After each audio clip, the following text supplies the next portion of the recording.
Families అందరికీ మనకి morning ఎక్కువ టైం లేదన్నప్పుడు మనకి లంచ్‌లోకి అలాగే టిఫిన్‌లోకి ఒకటే చట్నీ కావాలంటే ఇలాగ మనకి బీరకాయ చట్నీ అనేది ట్రై చేయండి. టేస్ట్ చాలా అంటే చాలా బావుంటుంది. ఇవి చాలా లేత బీరకాయలు. కడాయిలో కొంచెం ఆయిలేసి పచ్చిమిర్చి కొంచెం ఫ్రై అయిన తర్వాత అందులో బీరకాయలేసి ఫ్రై చేసుకోవాలి. మీకు టేస్ట్‌కి నచ్చితే పల్లీలు వేసుకోవచ్చు. లేకపోతే స్కిప్ చేసేయండి. పల్లీలు అలాగే కొంచెం జీలకర్ర వేసి మంచిగా ఫ్రై చేసి పక్కన పెట్టుకోవాలి. అందులోనే మీడియం సైజ్ టమాటాలు నేను 4 తీసుకున్నాను.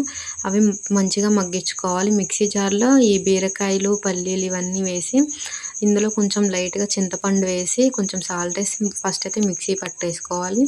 అందులో మనం మగ్గించి పెట్టుకున్న టమాటాలు ఉన్నాయి కదా! అవి గూడా మంచిగా మిక్సీ పట్టుకోవాలి. అందులో వెల్లుల్లిపాయలు గూడా వేసి నేను మిక్సీ పట్టేసాను డైరెక్ట్‌గా. ఇది దోసలోకి గానీ, రైస్‌లోకి గానీ చట్నీ చాలా అంటే చాలా బావుంటది టేస్ట్. మీరు గూడా ఒకసారి ట్రై చేసి ఎలా వచ్చిందో నాకు కామెంట్ చేసి చెప్పండి.